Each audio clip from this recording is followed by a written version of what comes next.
There we go. Good afternoon, everyone. It's so lovely to have you here. It's so brilliant already to see so many friendly names and friendly faces in the chat already. I'm loving this comment from Pete, who's saying he's finding that intro a lot more bearable at 2 o'clock than 8:30 in the morning.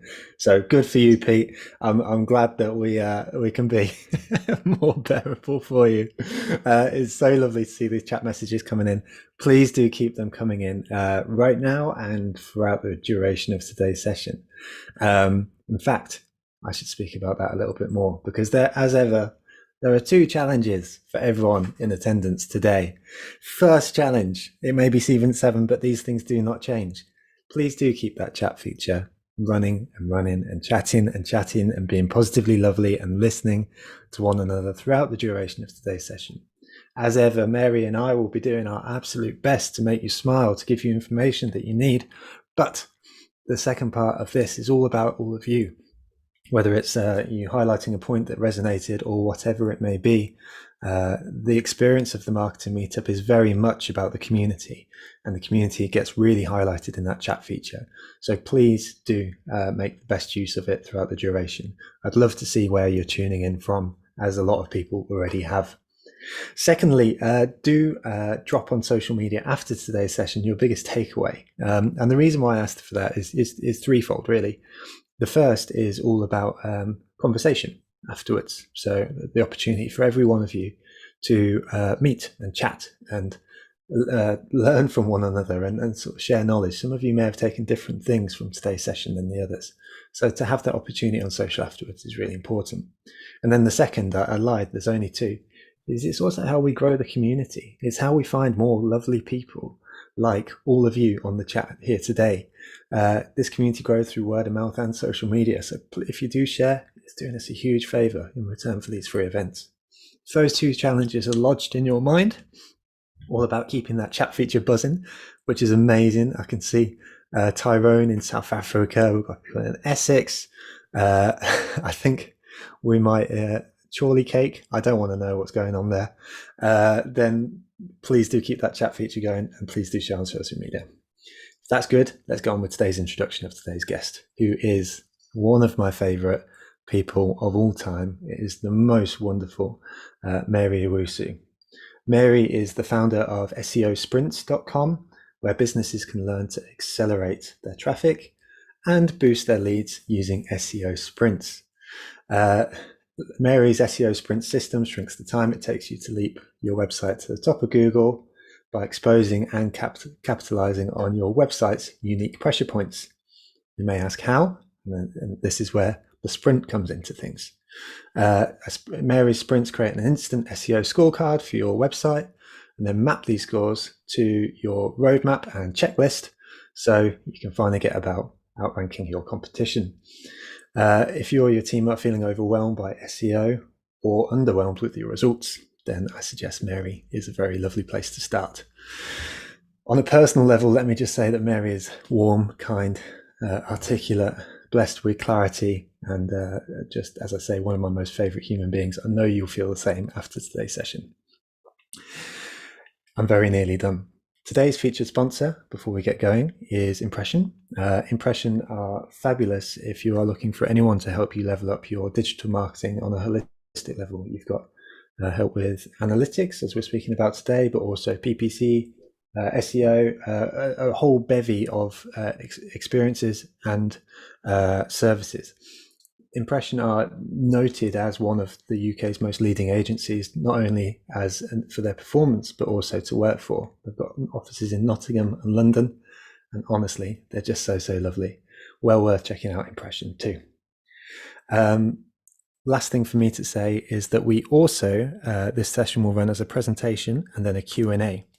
So that means to say that we have a presentation element and then a Q&A. So do get your questions in to the Q&A feature, which is found down below. The way you do that is you wiggle your mouse and you'll see the question and answer feature, and get your questions in nice and early so Mary and I can help you too. With all that said, I'm now going to pass over to the very lovely, very amazing, very knowledgeable Mary Owusu. Thank you so much for being here. Joe, it's my pleasure to be here. And hi, everybody. It's so good to be back. I love spending time with you all. And as Joe said, if you have questions, please throw them in the chat. You do not have to wait till the end. Joe, please feel free to interrupt me at any point if somebody has questions that are relevant to what I'm talking about, but maybe I didn't see it. So I would really appreciate that. No problem. I'm on it. All right. Well, we're talking about everything GA4 today. And you guys know me by now. I like for you to be able to be here with me and pay attention and not be busy taking copious notes as I go through everything. So of course, I have a link for you right down there on the bottom of the screen that I am sharing. You can see get this presentation plus access to my free GA4 toolbox at go.seosprints.com/TMM. So please save that link. If you didn't catch it, I repeat it on just about every slide. So I'm going to make sure that you have access to it as we go along.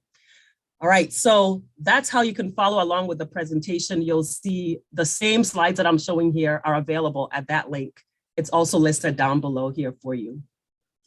All right, so there's a lot to cover today.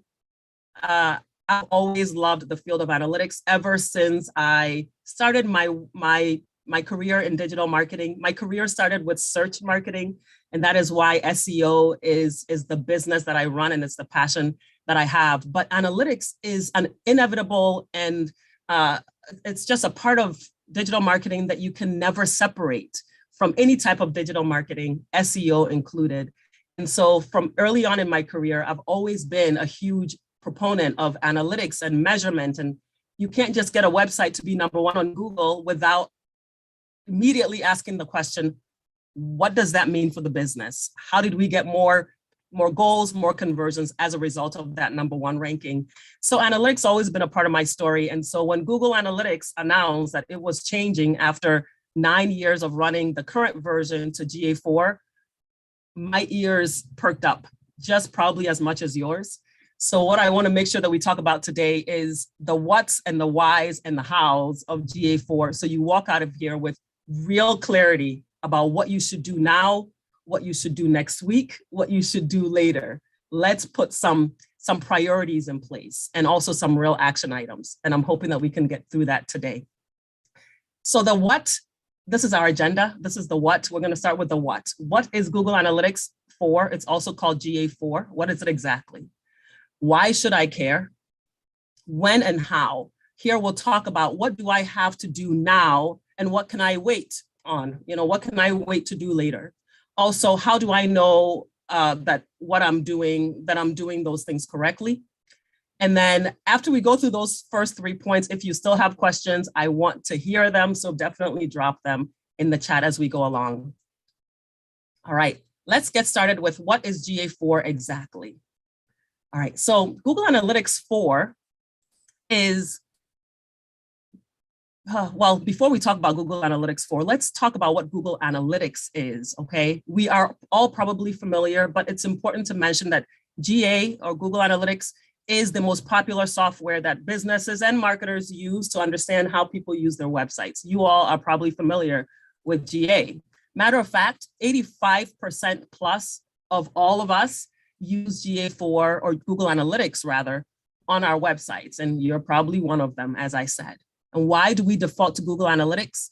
Because it's free, it's highly robust.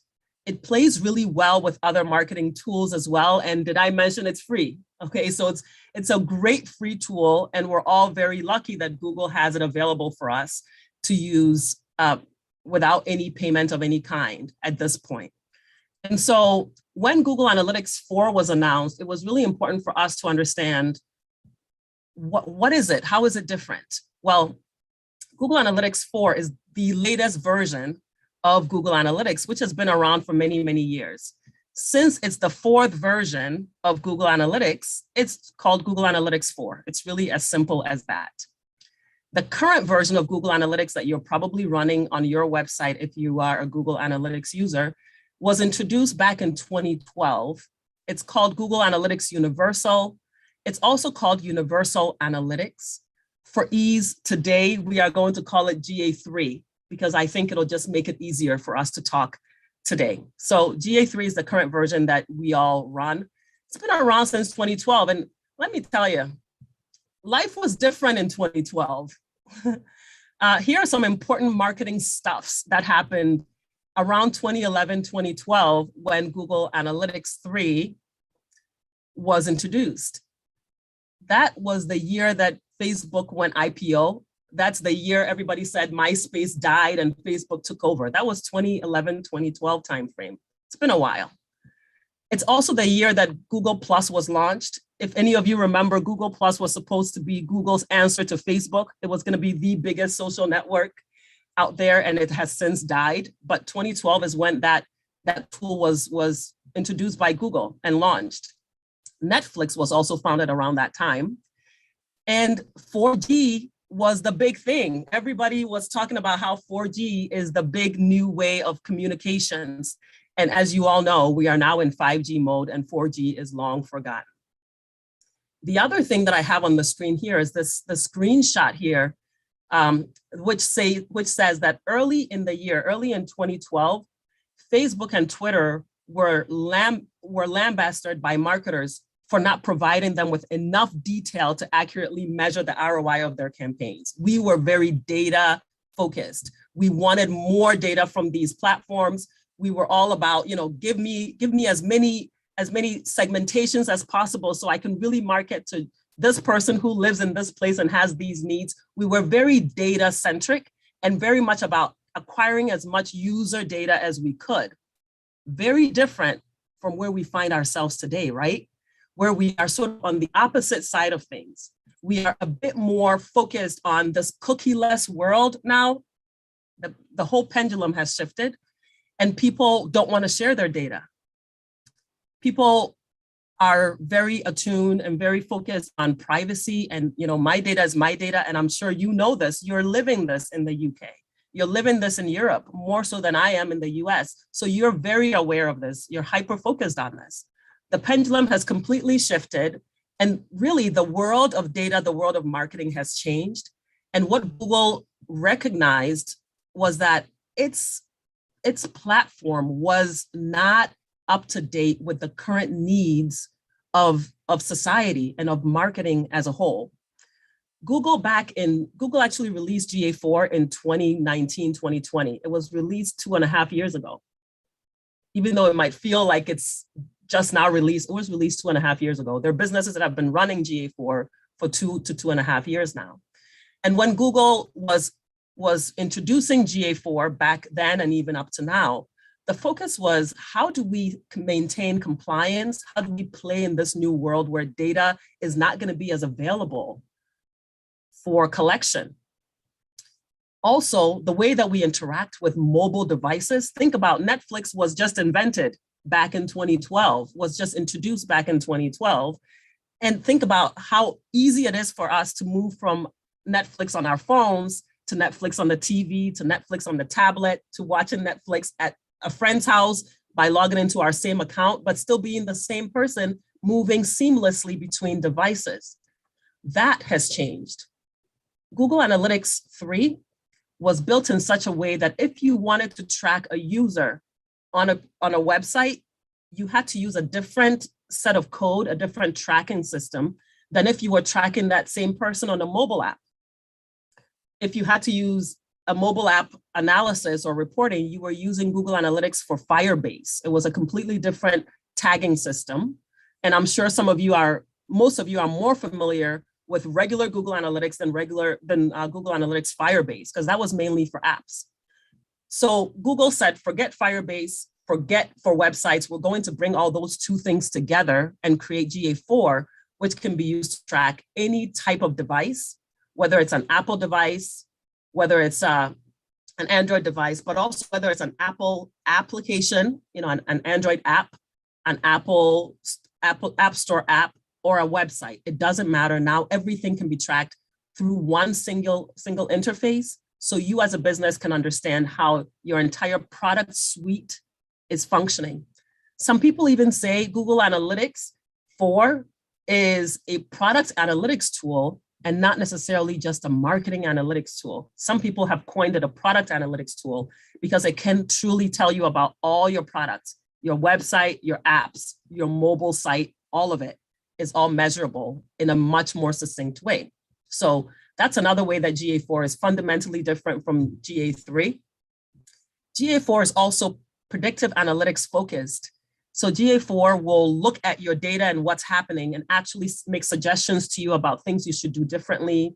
It can even anticipate future growth for you and help you make decisions about how to spend money better and more wisely as a marketer.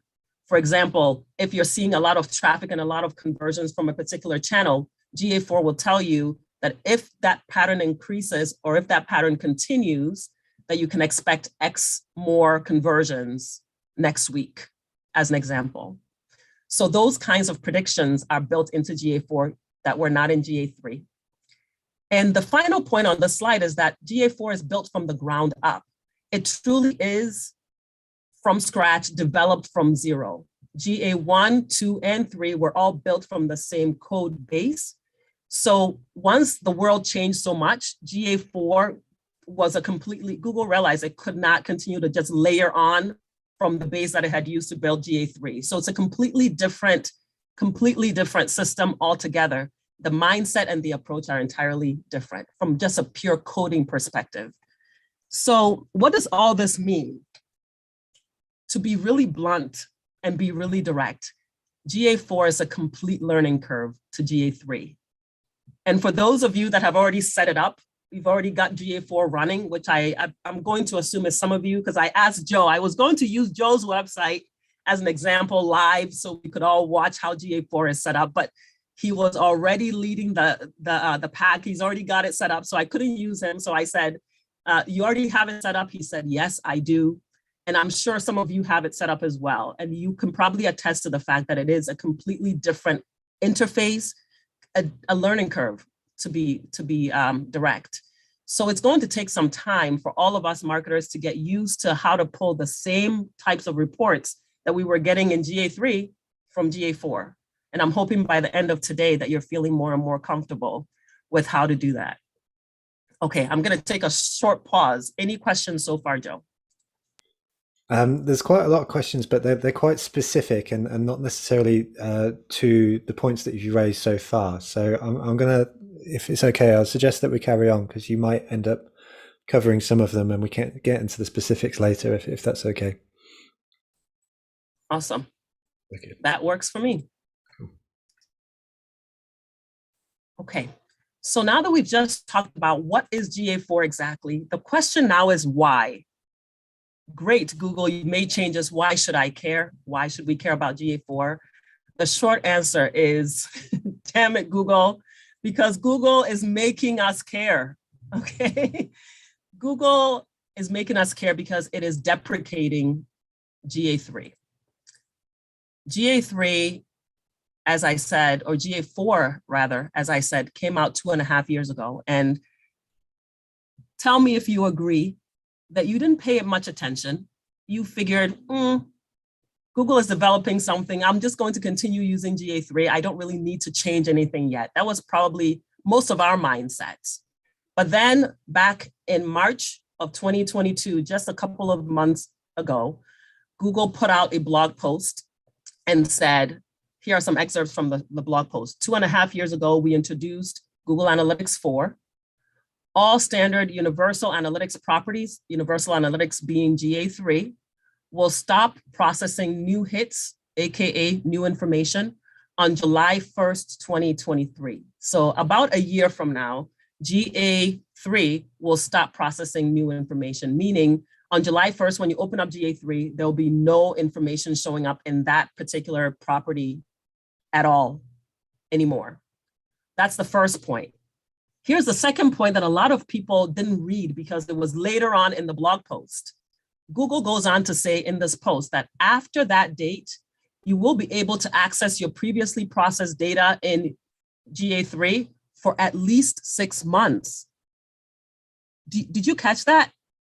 Google is saying not only will we stop processing data on July 1st, 2023 for GA3, But the data that you already have, that you've accumulated these 9 years or however long you've been accumulating GA3 data, they are promising at least 6 months that you'll still have access to it. That opens the door that Google has the right and is likely, highly likely, to actually delete the GA3 data sometime in 2024. This is not speculative. This has been vetted by people that work at Google and that speak on behalf of Google, that Google is very highly likely to delete GA3 data. GA3 data does not comply with current privacy laws. GA3 data has, think about all the times that you served an email or you sent out an email blast and people fill out your form and the thank you page has their email address embedded in the thank you page URL because that's how your content management system for your website was configured. There are all sorts of private data inside Google Analytics that Google does not want anything to do with. So the likelihood that GA3 data will be purged sometime in 2024 is high. So this is a point that got missed by a lot of people, and I want to make sure that you know it's there in the same statement that is linked here. Okay, so here's the thing. Google has given us some deadlines, and I want you to know, if you're like me, you like to procrastinate until the deadline, until somebody gives you a deadline. And deadlines in this case may seem like they're very far away, but they are actually closer than they appear. Even though July is next year, here's why you should care about making changes now. Okay. Do you value, right now, do you value comparing month over month data? Do you do that today? Do you like to look at this month versus last month? So for example, come July 2023, if you wanted to compare July of 2023, how that month performed to June of 2023, you would be one of the people that falls in the bucket of people that compare month over month data. If you were to try to do that, you would be comparing oranges and apples, apples to oranges. You wouldn't be comparing like items if you didn't set up GA4 before July 2023. And the reason why there would be apples to oranges is because there are mismatched metrics in GA3 and GA4. For example, sessions. You are all familiar with sessions. That's the number of visits a website gets. GA4 measures sessions differently from GA3. It's very likely that sessions numbers are lower in GA4 than they are in GA3, simply because of how Google Analytics 4 collects GA4 data. For example, with Google Analytics 4, listen to this, you won't believe this. In GA4, if somebody is on your website and that person is on your website at 11:59 p.m. and they continue to be on your website until 12:05 a.m. the next day, GA4 will recognize that that is the same session. GA3 counts those as two separate sessions. So GA3 data is inflated currently, whereas GA4 would not allow for that. GA4 would recognize that that is the same individual. So imagine that you always report on sessions every day when you go to do your month over month comparisons. Your numbers will immediately be lower for GA4 than they are for GA3 without that knowledge of tracking it month over month to really see what the trend looked like from now until then. Also, there's a lack of comparable, let me not forget bounce rate. Bounce rate is a metric that currently does not exist in GA4. Rumor has it it's going to be reintroduced, but right now it doesn't exist. So if your current reports look at GA3 bounce rates and you want to make sure you report on that, that is currently not in GA4. So you wouldn't be able to measure that month over month. Also, GA4 does not track goals the same way as GA3. So if you were to compare month over month, if you waited and didn't turn on GA4 right now, and you come next year, you want to compare June to July, you wouldn't be able to look at your goals in GA4. They simply wouldn't exist. If you set up GA4 in July next year, your goals just wouldn't exist. So you wouldn't be able to say, we had this many more conversions than last month, wouldn't exist. So you got to set it up now. There are other costs besides just the lack of understanding of the data and the lack of the metrics. There's also the cost of rushing to get this done. We've all been there as marketers where you decided not to do something and now you really have to do it. Now you're paying the highest price for a consultant, or you're putting a lot of man or women hours behind this project when you've got other deliverables to do, right? So the implementation rush and the cost of that to the business is a real tangible cost. The cost of time to learn. So now you didn't take time to learn over these months. You didn't set up GA4 now, you waited. And now reports are due and you're working on things and you literally do not understand what you're looking for or you're looking at because you didn't spend the time really understanding it. And then the cost of not impacting the business decisions. In other words, because you weren't prepared, because you don't understand the data, you can't be influencing business decisions on an ongoing basis, right? Today, if I know how my Google Analytics is performing and I can understand my traffic channels, I can make some decisions. We're all used to making decisions based on GA data. But if you don't set it up right away and have the data to work with, every month that you don't have the GA4's rich reports, the predictive analytics, the custom reports, the things that are built into data help you make better decisions. Every day you're losing out on the opportunity that you could have had to make better decisions.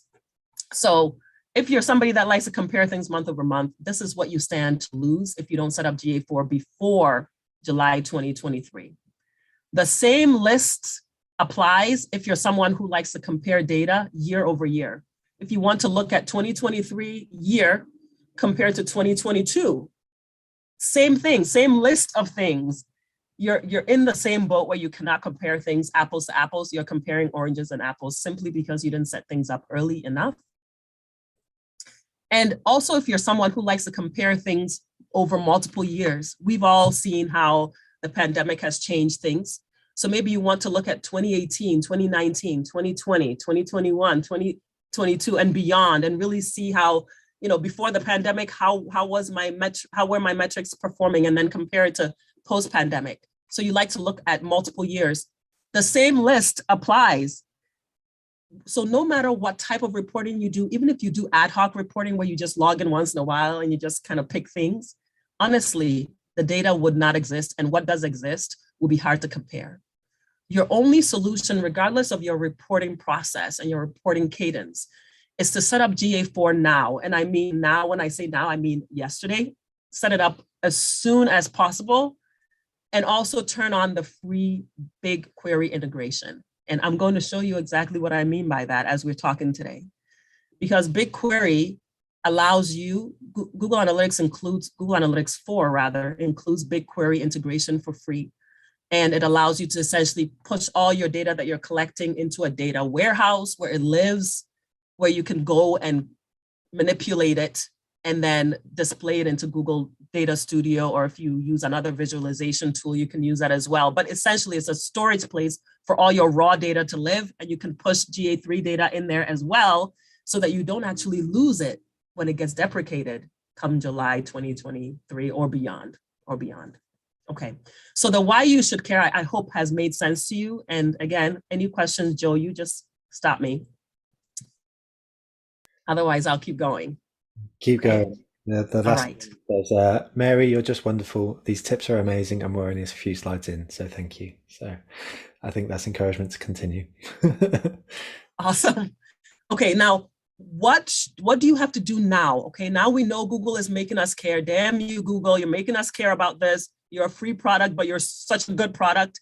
We feel we have to go this route. And by the way, if you're someone who's thinking, is this a time to start looking at alternatives to Google Analytics?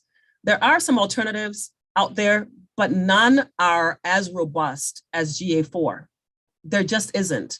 And the ones that are equally robust do not play well with a lot of those other tools that you might be using that might be a part of Google's ecosystem. So you might go and sign up an account with Motomo, or you might sign up an account with Adobe Analytics, or you might sign up an account with Piwik. These are other competitors out there that you could be using, but they don't integrate with a click to Google Ads or to Google Data Studio or to other Google tools that you might want to use to display your data or to measure your advertising. So truly, for its robustness and for its integration, GA4 leads the pack right now. And there's just no question about it. I've done the research, and I just want you to know that is what we're up against. So what do you do now? What do you do now versus later? Okay, that's what we're getting into now. What do I have to do now, and what can wait? And how do I know I'm doing them correctly? All right, so here's what you should do now. I have 4 things, A, B, C, and D. Okay, A, these are things I want you to do right now. I wish I could take a poll right now and ask how many people on this call right now do not have GA4 enabled, can you just say no GA4 in the chat? I just want to see how many I see coming through. No GA4, no GA4, wow, no GA4.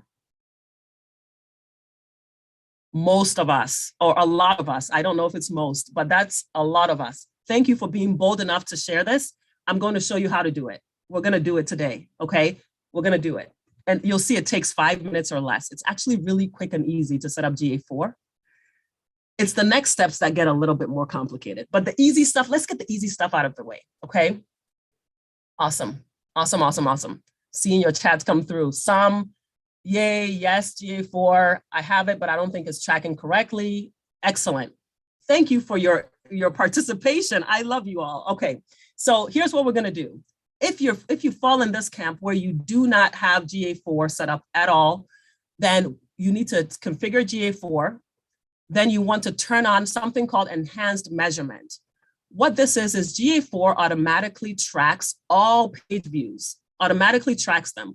Also automatically tracks all scrolls. So you can see, do people scroll to 5% of my page, 50% of my page, 100% of my page? Tracks that for you automatically. That's the second thing. It tracks automatically all clicks to external websites. So you can pull a report that says how many people are clicking off my site to go to my portal, to go to my resource, my cited resources, whatever it is, it tracks it automatically.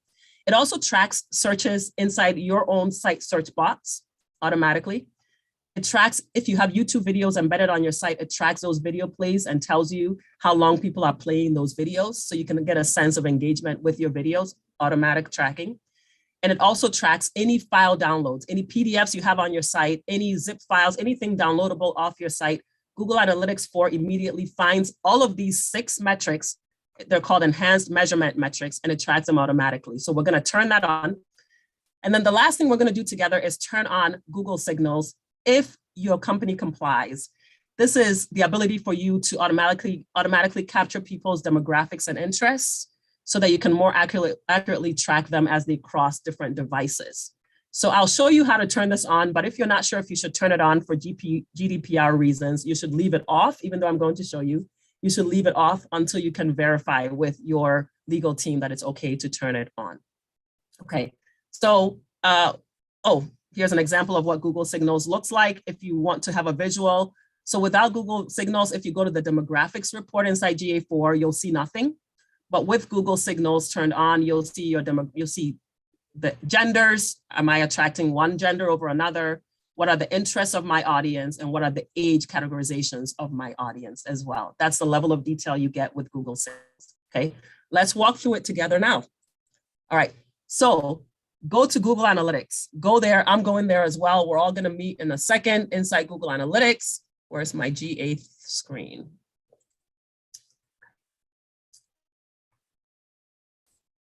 All right, here I am. This is bringing it over. This is live. Fingers crossed, we all do it right and we all get success. Okay, so when you log into your Google Analytics 3 account, your regular Google Analytics account, you're going to see at the bottom the word admin. Yes? You click admin. I'm looking to get any feedback that anybody has for me. Like if you don't see admin when you log in, whatever it is, I want to hear you. Okay, yes, great. Thank you. All right, so log in, you'll see admin. You'll see this, when you click admin, you'll get a screen like this. Quite literally, the quickest way to set up a GA4 account is to click create property. GA4 doesn't have views like GA3 had. You just click create property. And you're going to be able to give your property a name. You might actually see a button that says create GA4 property. That might be what you see, okay? So you're going to click that button if that's what it says, and then you're going to be able to name your GA4 property. So in my case, I already have it set up, but I'm just going to create another example, live GA4 sprints live example. Select your time frame or your time zone and hit next. Yes, GA4 setup assistant. Yes, if that's what you see, click on that. GA4 setup assistant, if that's what you see. All right, so I'm going to, for me, it's asking me to choose the size of my business and asking me to choose other things as well. Like, what do I want GA4 to help me measure? I can skip this. I'm just going to click create. All right, Jennifer, you see, based on your current tag setup, you need to install new tags on your on your site to use GA4. You are like 4 steps ahead, which is great. Which is great. My steps, I think, look a little bit different because I've already set up a property and I'm trying to set up a new one. So I think my steps are a little bit different. But if you click that Get Setup Assistant button, I think it immediately creates a GA4 account for you. And then it says you have to install a tag. Yes. All right. So let's see. What are you seeing on your screen right now? Somebody's seeing, I need to install more tags. Tell me what you're seeing.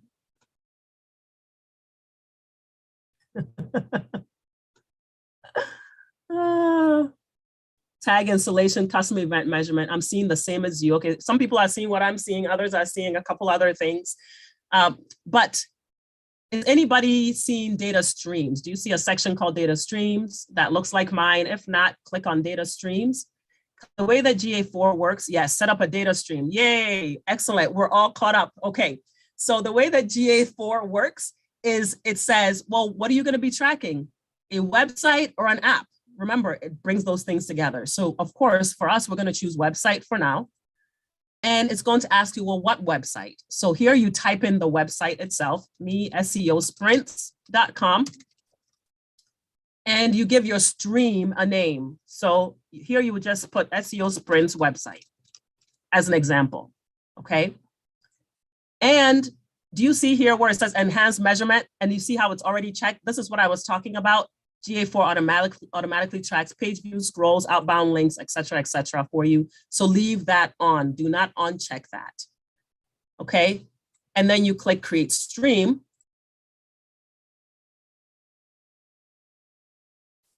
And you have created a stream. Basically what you've done is you've created an instance in Google Analytics 4 for Google Analytics 4 to start tracking, but there's only one small problem. There's no tag on your site. For those who are saying, oh, we have to add more tags.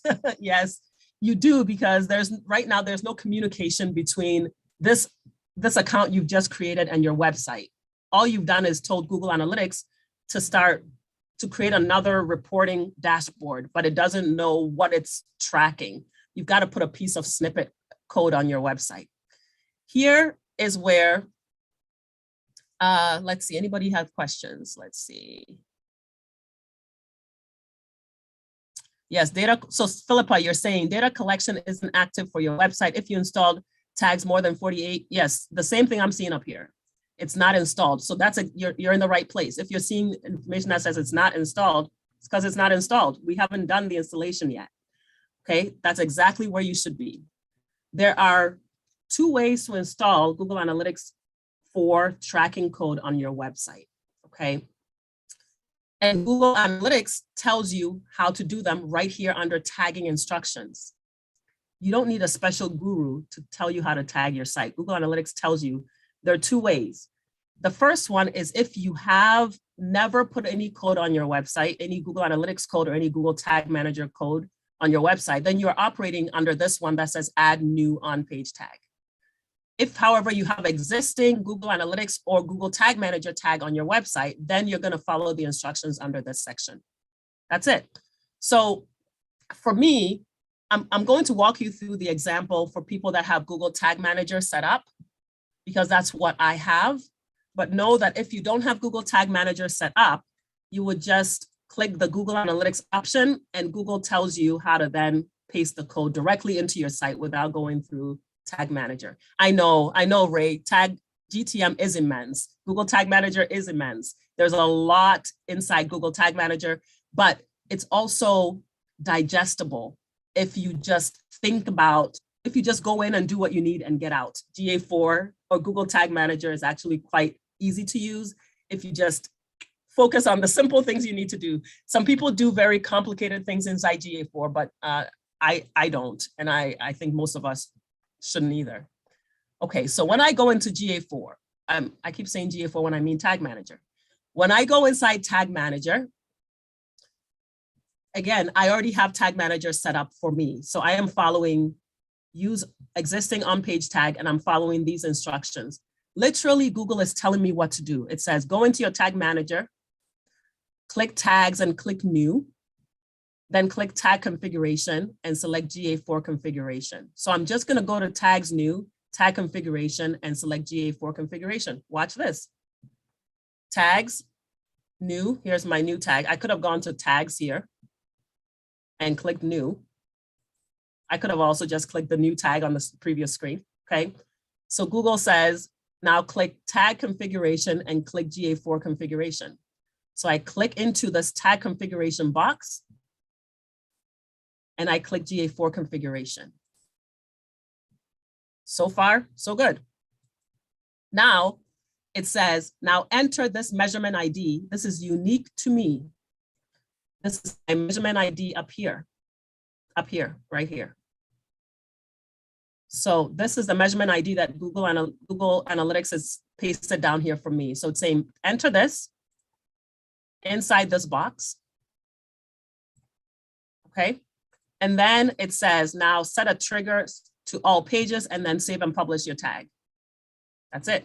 So I'm going to do triggering. I clicked on the triggering box, okay? Oops, my chat window got too big. I clicked inside this box. I clicked all pages.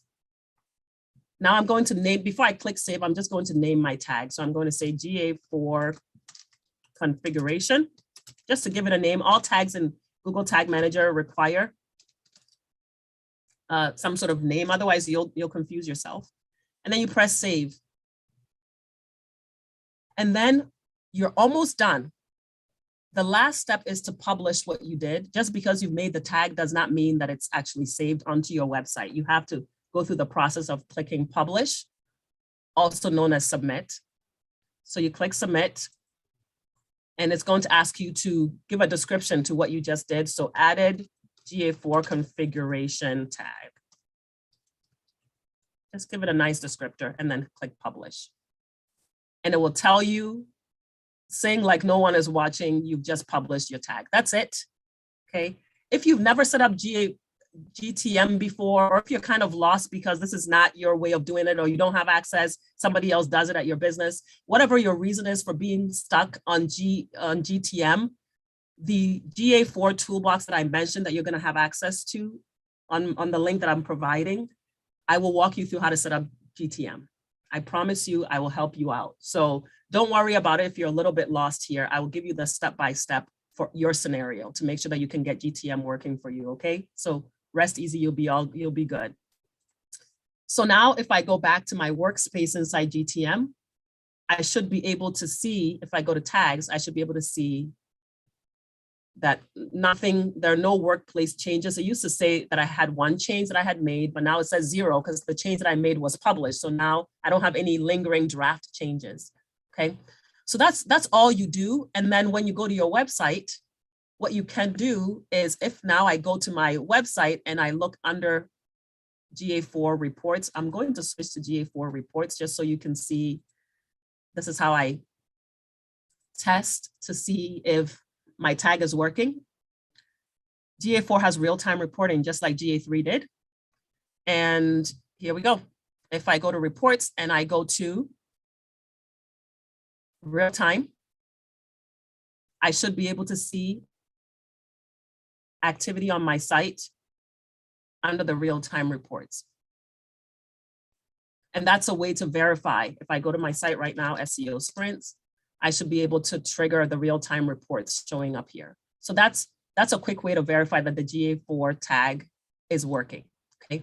I'm going to go ahead and delete the tag that I made in GA4, in GTM, because that's the second tag I've made. So I'm going to just check the box, click delete, and delete it. So I don't have two instances of Google Analytics 4 running on my site, okay? So that's how you do it. And that's how simple it is. Again, if you lost me or if I lost you, the information is going to be available in the toolbox. As far as the data, the Google signals, I mentioned you can go to data settings. You can go to data settings, select data collection, and you can click this get started button. And make sure you read Google is actually going to, once you click get started, is going to give you a statement that you should read and get familiar with, because you're going to be collecting people's information about interests and such. So Google wants to make sure that you are aware and that you're making people aware of this inside your privacy policy statements. But turning on Google signals, this is all you have to do is press this button and then confirm on the next page, and you'll start to track demographic information. Okay. Awesome. All right, so that's what we do so far. That's what I want you to do as soon as possible. Like I said, do it yesterday. Get your GTM tag working, get your Google Analytics 4 account working so that you have data collecting. Once the data is collecting, what I want you to do right after that, and I say I'll give you until next week, is to use GTM to create additional events and goals inside GA4. In other words, your Google Analytics 3 events are not going to carry through. You're going to need to create these events inside GA4. And the good news is creating events inside GA4 is quite straightforward as well. Let me see what your questions are looking like. There's so many steps inside GTM. I know there are lots of steps, but they're pretty easy. Somebody's saying they don't fear GA4 anymore. That's great. Yeah, I want to show you how to set up events in GA4. I just want to be mindful of the time.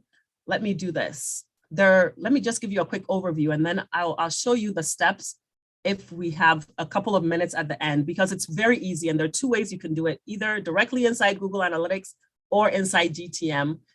Both are super easy. Matter of fact, here, let me show you. Let me show you super fast, because I cannot help myself but to teach you how to know what I know. Okay, so inside GTM, again, inside Tag Manager, again, you can set up events in GTM or GA. It does not matter which one you choose. You still go to tags and you still select new. Now, looking at your website, here's my website. Suppose I wanted to measure how many people click this start sprinting button. Let's suppose that's what I want to track. So back in GTM, I know what I want to track. I'm still going to go here. I'm going to say GA4, I'm going to name it first this time, GA4 event start sprinting. Call it something that you'll remember. And under tag configuration, the only difference here is you're clicking this, and instead of clicking GA4 configuration, you're clicking GA4 event. And then you're going to give your event a name. So you're going to say something like, you name it something conventional so that you'll remember, button sprinting or start sprinting, whatever you want to call it. And then you're going to give your event some parameters. Here we go. And let me close this up. So the event is going to be the start sprinting event, and you're going to choose whatever variable you want to track. Is the event based on somebody doing something? Is the event based on somebody getting to a certain URL? You're going to make your selection, whichever is appropriate. For me, it's going to be somebody doing a specific event. And then I'm going to determine what the trigger is. And here you have to actually create a brand new trigger based on what that button is tagged to do on your website. And I don't want to get too complicated. I promise you it's easier than it sounds, but it requires you right-clicking on the button, looking at the code in the button. I know it sounds a little scary, but it's not. But you're looking for a unique name for the button inside how it was coded. And you're going to take that ID, put it inside GTM. So GTM knows how to identify this button separately from other buttons on your website. Again, this will be in the toolbox with screenshots, so you'll be able to do everything step by step. But again, it'll take up about 5 minutes and you'll have your event set up in GTM, no problem, okay? I promise you it's easy. All right, so we'll get that set up and then you'll have GTM events set up. And again, you can do them either in GTM or also in Google Analytics as well. So once you set up your events, in Google Analytics 4, because again, GA3 events do not transfer over. And if they do, they're probably messy. We've all made bad decisions with events in GA3. So if there's anything you take away from this session, I really advise you, do not just carry over the way that you did events in GA3. Rethink how you want to do your events in GA4 GA4 limits the amount of events you can create, and it forces you to really think about paradigms, not paradigms, but syntax you want to use all the time. And so it's going to force us as marketers to always think about how we want to code our buttons and make sure things are always seamlessly measured no matter what. So that's item B. Item C, I'm going to give you 2 weeks for this, is to start reporting using GA4. So whatever you report now, whether it's a marketing report, whether it's a month over month, year over year reports that you're doing today, challenge yourself to start using GA4 as well as GA3 reporting. Ask yourself, how do I pull the same traffic sources report inside GA4? Pull that and ask yourself what's missing. Force yourself to learn GA4 and also follow the GA blog, which I've linked to here, which Google uses to give you updates on what new features it's adding to GA4, how to use GA4, how to find the same reports that you have in GA3 inside GA4. Google has a blog to tell you this. So I advise you within 2 weeks' time to start following it so that as you're creating your reports, you know how to answer your questions that you might be having along the way. That's item C. And item D. Item D is to create a BigQuery project and link it to GA4. Sounds complicated, but I'm telling you, it's a click of a button. And as you're setting up GA4 rather, down here is, right down here where we had data streams and everything, there's a button that says BigQuery links. BigQuery is nothing more than just a warehouse that houses your data. It looks like this. Here's a visual of it. So here's BigQuery for you. Any data stream that you have, any data source that you have, whether it's Google Analytics, which is this icon here, or whether you've got data living in Google Sheets, whether you've got data living in Google Analytics 3, Facebook, anything, you can force all of that information to get dumped inside BigQuery, and Google Analytics 4 gives you BigQuery access for free. And yes, there are some storage limits and there are some querying limits, but the limits are so large that even if you have to pay for them, you're paying just a few dollars, like tens of dollars for most of us, not hundreds, not thousands, even if you were to exceed those storage limits. So when you turn on BigQuery, again, free through GA4, you then dump all your data from GA3 and GA4 inside BigQuery, and then you can visualize it through Data Studio or whatever tool you have, so that if you want to purge data, if your business wants to purge data every 12 months, every 2 months, whatever it is, you still have the clean data living in a data warehouse, which is BigQuery, for you to do any analysis that you may need to do. This is more advanced, but the first step is just to create a BigQuery account and click that button. And then the data gets stored. And then later on, you can start to create reports out of it, but at least get the data to start getting dumped inside BigQuery, because then you can use it later. Okay. So with that, I'm going to just stop and make sure I answer all your questions. Let's talk about your questions in the time that we have, and I'm happy to answer them for you. Let's dive in. Mary, in fact, I'm going to read it verbatim here because there's a comment here from Jennifer who says, Mary, you are amazing. And you know what? Mary, you are amazing. Thank you so much. Ryan says, Mary has done amazingly to cover all of this in 60 minutes. So, so much. I think there's an awful lot of folks right now who are very, very, very grateful. So thank you. People have been singing your praises throughout. Yeah, and are right now as well. So thank you very much. We have 23 open questions, but I've just been looking through them as the talk was coming to an end there, and quite a lot of them are either quite specific or stuff you've already covered. So the 23 looks more intimidating than it is. So I'll ask this first question, and maybe after that we'll maybe not look at specific platforms, because in fact I feel like HubSpot and Shopify are the two that people are asking about. So Jemima is the most upvoted question that says, what's the best way to integrate GA4 into HubSpot CRM and a WordPress website? It feels quite specific, but then there's also a few questions about Shopify. So is there like a universal sort of truth that exists on these integrations, or is it quite specific based on the platform? You know what? So GA4 or BigQuery integrates with a lot of platforms. So quite literally, you could Google BigQuery integrations and see a list of all of those integrations. If HubSpot or Shopify are not in the native integrations, guess what? You can use a third-party tool. It's called Supermetrics. It's called Supermetrics for BigQuery. And it's a tool that costs about $200 a month to use. So you can just buy it for a month and use it for what you need. But it's a middleman that allows you to connect to BigQuery, any data source that's not directly natively integrated. Great. All right. So those are the steps to take. First, Google query integrations, see if they're native there. And if not, then look at Supermetrics and use that as your middleman. That's brilliant. We've got Nick in the chat feature saying Supermetrics is brilliant in capital letters. So it sounds yes, like there's been a godsend. I see that, Nick. It is. I love that. So there was a question that came in really early on from Alicia, but it was the next one that's the most upvoted. Nick is only sending messages to the hosts and panelists presently, so not everyone can see this, but Nick says the caps were accidental, sorry. Anyway, back to the question from Alicia, who says, what can I do when so many people don't accept the cookies? I can barely do any analysis on stuff on our shop, and since we have a little number of people actually accepting the cookies. So does GA4, you probably covered this, but there was so much.